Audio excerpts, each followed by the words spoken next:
नमस्कार, आर्य न्यूज देख रहे हैं आप। मैं हूं आपके साथ पल्लवी सिंह। रुक करेंगे इस वक्त की बड़ी खबरों की ओर। शुरुआत करते हैं आगरा से, जहां उप मुख्यमंत्री केशव प्रसाद मौर्य ने एक बयान दिया है। यहां आपको बता दें कि उप मुख्यमंत्री ने कहा है कि मेट्रो रेल परियोजना आगरा की जरूरत थी, इसलिए इसे तय समय पर पूरा किया जाएगा। तो वहीं उन्होंने ये भी कहा कि ललितपुर मामले पर अखिलेश यादव की बयानबाजी राजनीति की घटिया उदाहरण है।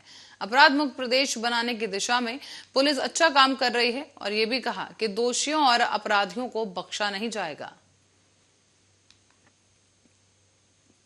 डबल इंजन की सरकार का प्रयास है कि आगरा मेट्रो आगरा की एक सबसे बड़ी जरूरत है और समयबद्ध तरीके से वह काम हो और समय से काम पूरा हो और जिससे आगरा वासियों को और आगरा आने वाले देश विदेश के हमारे जो पर्यटक हैं उनको भी सुविधा प्राप्त हो सके। और जो निर्धारित समय है मेट्रो को पूरा करने का, जैसा बताया गया अभी मुझे, उसके हिसाब से काम चल रहा है और हम लोग प्रयास करेंगे कि समय से गुणवत्तापूर्ण ढंग से पूरी मेट्रो परियोजना आगरा की जनता। तो वहीं अब रुक करेंगे अगली खबर की ओर। अयोध्या से इस वक्त की बड़ी खबर सामने आ रही है, जहां पर संत परमहंस दास दोबारा एक बार सुर्खियों में आ गए हैं। आपको यहां बता दें कि ताजमहल में प्रवेश न मिलने पर परमहंस आचार्य अयोध्या पहुंचे थे और वहां उन्होंने दोबारा से आगरा के लिए रवाना हो गए। ऐसे में पुलिस ने कड़ी मशक्कत के बाद संत परमहंस आचार्य को रोका। और इसी बीच आपको ये भी बता दें कि आगरा के कैलाश मंदिर के महंत निर्मल गिरी ने पहले ही खुद को इस घटनाक्रम से अलग करते हुए अपना पल्ला झाड़ लिया है। उन्होंने ये भी कहा कि मैं शुरू से ही आगरा में अमन चैन का पक्षधार रहा हूं और ऐसी किसी भी विवादित मुद्दे का मैं समर्थक नहीं हूं। मैं 26 अप्रैल को आगरा के तेजो महालय गया था, लेकिन मुझे कहा गया कि आप भगवा पहने हैं इसलिए आप प्रवेश नहीं कर सकते हैं। मैं लौट आया, दूसरे दिन हमारे समर्थक वहां पहुंचे तो उनको एंट्री दी गई, जबकि उसमें कुछ लोग जो है धर्मदंड लेके गए थे वो भी गए। इसके बाद जो है एसआई चीफ ने मुझसे क्षमा मांगा, इनवाइट किया। फिर 3 मई को भगवान परशुराम की जयंती थी, इसलिए मैं जयंती के अवसर पर जब वहां पहुंचा तो प्रशासन हमको फिर नहीं जाने दिया और प्रशासन ने कहा ये दूसरी बार आपको जो है आप भगवा पहने हैं इसलिए मना किया जा रहा है। तीसरी बार यदि आप भगवा पहन करके अगर आ गए तो आपको तेजो महालय में हमेशा के लिए जाने के लिए ब्लैक लिस्ट कर दिया जाएगा, आप जा नहीं पाएंगे। इसके बाद मैं वहां से चले आया और फिर जो है चूंकि हमारी घोषणा थी कि 5 मई को वहां मैं भगवान शिव की प्राण प्रतिष्ठा करूंगा और भारत को हिंदू राष्ट्र बनाने के लिए सनातन धर्म संसद का आयोजन करूंगा। उसमें जब मैं निकलने लगा तो भारी पुलिस बल तैनात है, मुझे जाने नहीं दे रहा है। मैं अयोध्या से तपस्वी छावनी पीठाधीश्वर जगत गुरु परमहंस आचार्य धर्मादेश जारी करता हूं कि 100 करोड़ हिंदुओं उठो, खड़े हो जाओ और भारत को हिंदू राष्ट्र बनाने के लिए आवाज उठाओ। यही हिंदुओं को बचने का एकमात्र तरीका है। अगर वैदिक संस्कृति को बचाना है, अगर हिंदुओं को अपना अस्तित्व बचाना है तो भारत को हिंदू राष्ट्र बनाने के लिए आवाज देना पड़ेगा।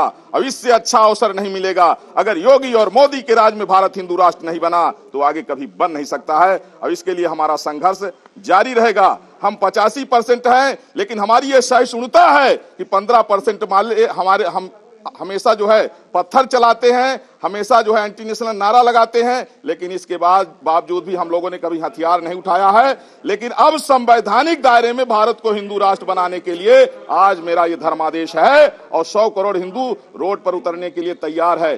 सेंट्रल गवर्नमेंट भारत को हिंदू राष्ट्र घोषित करे, नहीं तो 7 नवंबर 2023, पहले मैंने दिल्ली में कहा था लेकिन अब मैं आज कह रहा हूं कि अयोध्या में अति प्राचीन स्थान श्री तपस्वी जी की छावनी, अयोध्या में संतों की सबसे पुरानी छावनी है, जहां हमारे आज तक सारे कार्यक्रम हुए हैं। मैं अपने आश्रम में ही 7 नवंबर 2023 को भारत को हिंदू राष्ट्र बनाने के लिए आमरण अनशन करूंगा। सुना आपने, परमहंस आचार्य यहाँ पर बयान देते हुए नजर आए कि वो एक बार फिर से प्राण प्रतिष्ठा के लिए आगरा जाना चाहते थे, लेकिन उन्हें इसलिए रोक दिया गया क्योंकि उन्होंने भगवा रंग पहना था। बहरहाल इस मामले को अब तूल पकड़ते हुए देखा जा सकता है। यहाँ उन्होंने साफ तौर पर हिंदू राष्ट्र बनाने को लेकर एक विवादित बयान यहाँ पर दे दिया है। बहरहाल अब रुक करेंगे अगली खबर की ओर। रायबरेली से खबर सामने आई है, जहां पर एक और प्रदेश सरकार के तीनों मंत्री अधिकारियों के साथ बातचीत कर रहे हैं और भवन में बैठक की जा रही थी, लेकिन इसी वक्त बाहर पुलिस और किसान नेता के बीच झड़प हो गई। देखते ही देखते ये भारी संख्या में यहाँ भीड़ इकट्ठा हो गई और आपको बता दें कि किसान नेता अपनी बात रखने के लिए बचत भवन जा रहे थे। तभी राज्य मंत्री की सुरक्षा में तैनात पुलिस कर्मियों ने उन्हें रोकने की कोशिश की और तभी दोनों पक्षों में झड़प हो गई है। आप देख सकते हैं कि यहाँ पर जो किसान हैं यहाँ पहुंचने की कोशिश कर रहे हैं। पुलिस वालों से बहस इस वक्त की जा रही है, लेकिन उन्हें अंदर एंटर नहीं करने दिया जा रहा और इसी को लेकर ये विवाद शुरू हुआ और दोनों पक्षों में झड़प हो गई। अभी यहाँ पता लगा कि मंत्री जी आए हैं, तो पत्रकारों ने हमको सूचना दिया आए तो एक मिल एरिया ऐसो ने मुझे गाली देते हुए अभद्र भाषा का व्यवहार किया। वहाँ कहाँ तुम चले जा रहे हो, जबकि लोकतंत्र है, लोकतंत्र में जनता राजा होती है। हम अपने मंत्री से मिलने आए हैं तो ये हमको हड़का रहे हैं, हमको गाली दे रहे हैं। कौन है हड़का रहे हैं? कोई मिल एरिया के ऐसो हैं, कोई पंडित जी हैं। बताइए ये तमाशा इंस्पेक्टर होने का ये कहाँ गए वो पंडित जी? अरे ठीक है सर, इतना दबाव लाने से विस्तार से जानकारी लेंगे। हमारे संवाददाता ओम शंकर हमारे साथ फोन लाइन पर जुड़ चुके हैं, उन्हीं से जानेंगे। ओम शंकर, पूरा मामला क्या कुछ था, क्यों अंदर जाना चाह रहे थे और क्या कुछ मांग थी इनकी? देखिए, ये एक किसान नेता है रमेश सिंह, ये अपनी समस्याओं को लेकर जो है वो मंत्री जी से मिलना चाहते थे, लेकिन मंत्री जी अधिकारियों की मीटिंग में बिजी थे। इसी के तहत जो है इनको जो है रोक दिया गया। रोकने पर ये वहीं पर धरने पर बैठ गए। हालांकि बाद में जो है शहर कोतवाल और सीओ सुश्री वंदना सिंह के समझाने पर जो है ये माने, लेकिन ये हाई वोल्टेज ड्रामा कम से कम आधे घंटे तक लगातार चलता रहा, जिससे अफरा तफरी का भी माहौल बना रहा। तो ओम शंकर, पता चल पाया कि आखिर क्या कुछ मांग थी, क्या समस्या थी जिसको लेकर यहाँ पहुंचे थे बचत भवन? हाँ, इनकी मांग ये थी कि गेहूं की खरीद जो हो रही है उस पर जो है कहीं ना कहीं जो है इनके सारे सवाल थे, लेकिन अधिकारियों की मीटिंग में बैठने के कारण इनसे मुलाकात नहीं हो पाई और ये वहीं पर धरने पर बैठ गए। हालांकि समझाने बुझाने पर ये मान गए और बाद में इनकी मुलाकात भी मंत्री जी से हो गई। इन्होंने किसानों के हितों की जो भी समस्याएं थी उसको मंत्री जी के से अवगत कराया। तो ओम शंकर, जानना चाहेंगे क्या इनके साथ कोई और भी लोग वहां पहुंचे थे? क्योंकि फिलहाल तो हम जो देख पा रहे हैं उसमें एक ही किसान यहाँ पर नजर आ रहा है और इसी के साथ ही पुलिस के साथ यहाँ पर विवाद चल रहा है। नहीं, ये अकेले ही आए थे क्योंकि 3 मंत्रियों का प्रोटोकॉल था लाइब्रेरी में, तो सुरक्षा व्यवस्था के मद्देनजर जो है ये अकेले ही आए थे अपनी बात कहने के लिए और उसमें जो है ये मंत्री तक पहुंचने में सफल नहीं हुए। हालांकि बाद में इनकी एक मुश्किल से 30 सेकंड की एक मुलाकात हुई तो मंत्री जी ने आश्वासन भी दिया है कि जो है आपकी समस्याओं का निराकरण किया जाएगा। जी, ओम शंकर, बहुत बहुत धन्यवाद इस तमाम जानकारी के लिए। दर्शकों को बता दें कि आप देख सकते हैं ये जो वीडियो है रायबरेली से सामने आ रहा है, जहां पर ये किसान है जो पहुंचे थे मंत्री जी से बात करने के लिए, लेकिन क्योंकि अंदर एक बैठक चल रही थी इसलिए इन्हें अंदर नहीं जाने दिया और इसी बात को लेकर पुलिस के साथ विवाद हो गया। हालांकि बाद में जब मीटिंग खत्म हुई तो इनको मंत्री जी से मिलाया गया है और उसके बाद आश्वासन दिया गया है कि इनकी जो भी समस्याएं हैं उसका जल्द ही निर्धारण किया जाएगा। और अब बढ़ेंगे अगली खबर की ओर। यहाँ लखनऊ में बाबा के बुलडोजर का एक और बड़ा मामला सामने आया, जिसके चलते कार्रवाई के दौरान अवैध रूप से तैयार हो रहे एक कॉम्प्लेक्स को ध्वस्त कर दिया गया है। यह घटना अमीनाबाद के पुराने हनुमान मंदिर परिसर की है, जहां पर बने कॉम्प्लेक्स पर बुलडोजर चल रहा है। आपको बता दें कि 4000 स्क्वायर पर बने इस कॉम्प्लेक्स को तोड़ दिया गया है और कॉम्प्लेक्स को ढाने का काम सुबह से ही शुरू किया गया। साथ ही भारी पुलिस बल और नगर निगम के अधिकारी यहां मौजूद रहे और तमाम सुरक्षा कर्मियों के साथ इस कार्रवाई को अंजाम दिया गया है।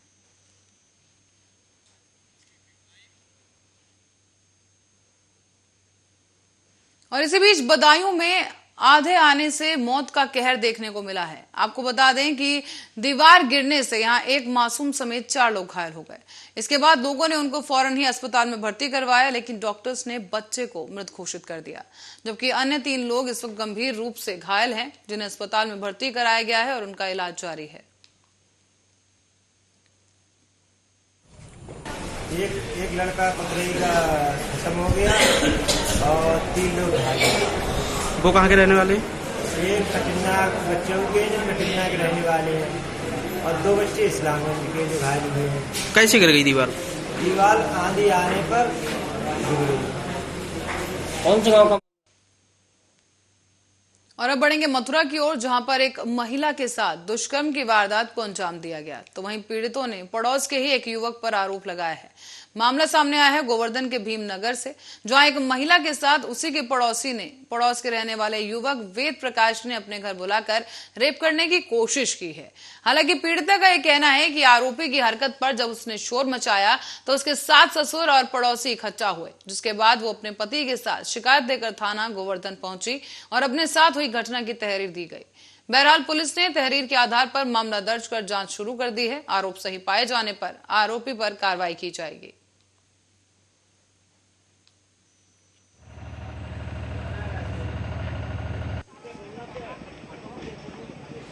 के घर वाले आ गए सोनी वाले के, उसने दरोगा को 50,000 रुपए दे दिए, दरोगा बिक गया। अच्छा। 50,000 में। अब मुझसे कह रहा कि तू धंधे वाली है, राजीनामा कर ले।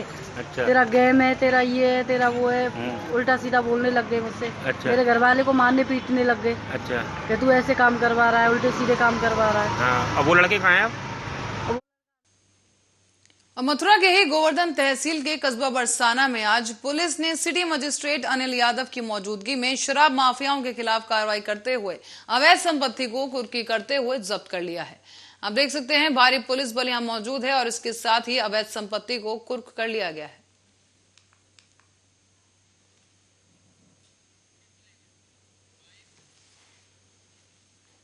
मथुरा के ही बरसाना में महिला से गेस्ट हाउस में दुष्कर्म का एक मामला सामने आया। यहां पुलिस ने आरोपियों को फिलहाल हिरासत में ले लिया है, तो वहीं पीड़ित महिला न पुलिस पर भी उत्पीड़न का आरोप लगा रही है।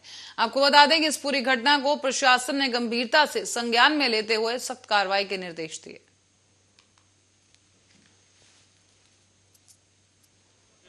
अभी तक तो हम लोगों ने 15 दिन का एक कार्यक्रम रखा है ना, और इसके साथ साथ सत्यापन भी चल रहा है। दोनों काम साथ साथ चल रहे हैं। अपील के माध्यम से जो सरेंडर कर दे रहे हैं उनको हम सीधे निरस्त कर देंगे, और जिनका सत्यापन में पात्र होकर आएंगे वो भी निरस्त कर देंगे। और ये ऑनगोइंग प्रोसेस है, हम इसको लगातार हम लोग करते रहेंगे। फिलहाल और अब रुक करेंगे शाहजहांपुर की ओर, जहां पर 75 साल की बुजुर्ग के साथ दुष्कर्म का यह मामला सामने आया है। यहां आपको बता दें कि महिला घर के बाहर सो रही थी, जिसके बाद आरोपियों ने इस घटना को अंजाम दिया। महिला ने आरोपियों के खिलाफ मामला दर्ज करवाया है, जिसके बाद पुलिस भी अब इस मामले की जांच में जुट गई है। आपको बता दें, यहाँ 75 साल की बुजुर्ग के साथ दुष्कर्म का यह मामला है, जिसको वारदात को अंजाम दिया गया। जिसके बाद हालांकि जो महिला है वो थाने पहुंची और इस पूरे मामले को लेकर तहरीर दी गई। फिलहाल पुलिस इस मामले की जांच में जुट चुकी है।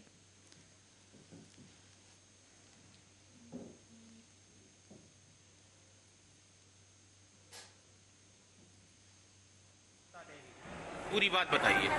मेरी दादी का नाम धनता देवी, पत्नी रामाश्रय, और जिस लड़के ने बलात्कार किया है उसका नाम रजनेश सनाब ब्राह्मनाथ, ग्राम गौटिया, बानगांव, थाना मिर्जापुर, शाहजहांपुर का रहने वाला है। आपकी दादी की उम्र कितनी है? 70 साल। अच्छा, फिर क्या हुआ, कैसे करा, क्या हुआ? वो लड़का गांव के रहने वाला है, और रात को जैसे एक लड़के से उसका झगड़ा हुआ गांव में। झगड़ा होने के पश्चात वो गांव से आया, गांव के बाहर, तो मेरी दादी खेत पर रह रही थी, तो खेत से जे उठा ले गया। रात को एक पैकेट साथ में ले गया, गांव से करीब 400 मीटर दूर खेत पे। उसने रात को पूरी रात परेशान किया। परेशान करने के बाद जब हमको सूचना मिली गांव में, गांव के लोग सांझ को गए 5 बजे के करीब सुबह, तब मुझे पता लगा। और लखनऊ में एक बार फिर से बाबा का बुलडोजर चला है, जिसके चलते कार्रवाई के दौरान अवैध रूप से तैयार हो रहे एक कॉम्प्लेक्स को ध्वस्त कर दिया गया। ये घटना अमीनाबाद के पुराने हनुमान मंदिर परिसर की है, जहां कॉम्प्लेक्स पर बुलडोजर चला है।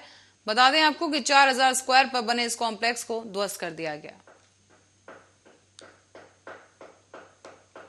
पूरे उत्तर प्रदेश में बाबा जी का बुलडोजर अवैध निर्माण में चलता हुआ नजर आ रहा है। वहीं पर राजधानी लखनऊ में इस समय हम अमीनाबाद मार्केट में मौजूद है।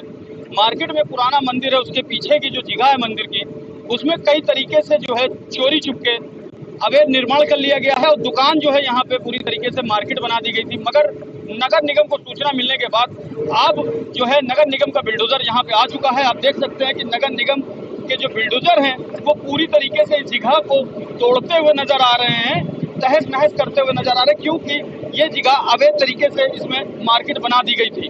अब देखने वाली बात ये होगी कि क्या कुछ आगे निकल के आता है, क्योंकि ये मार्केट अवैध तरीके के निर्माण से बनी हुई थी, और जिसको नगर निगम की टीम ने पूरी तरीके से हटाने का काम कर रही है।